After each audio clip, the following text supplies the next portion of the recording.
you. Today marks 75 years since what's considered to be the deadliest fire in Davenport's history.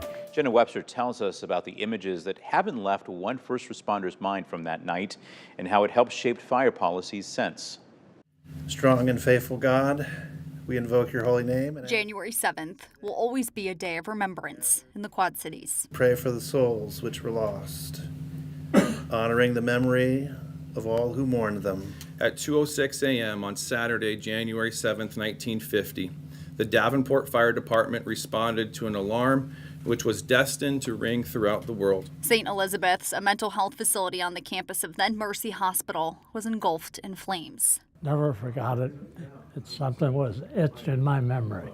Yes. Roy Porter was a second alarmers firefighter, arriving on scene minutes after the call came in. For some in our community, their greatest possible fears were coming to life right in front of them. As we got into the hallway, he looked up and he said, "Let's get the devil out of here." The ceiling was coming down, and that was the last time anybody went in the building.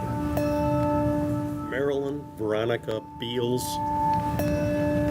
Ida Bongers, 41 people lost their lives, Rachel Dyer, 40 psychiatric patients, nurse Anna Neal, and one nurse who tried to save them.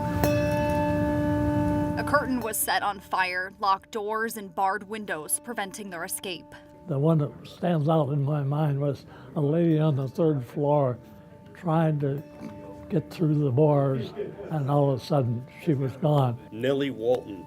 But the building itself was an open building, no fire escapes, no sprinkler system. It matters because fire safety standards were significantly changed in response to a detailed fire investigation. It's changed how fire codes and different things, how fire departments react to these kind of conditions throughout the world. May they all be remembered and rest peacefully. That your good providence always shields our fears when we reflect on tragic events like this fire. And most importantly, the St. Elizabeth Fire of 1950 matters because the 16 names that are on the grave outside of this building and the 25 others that are buried around town were real people with real loved ones and stories, just like you and me, and they deserve to be remembered. In Davenport, Jenna Webster, WQAD News 8.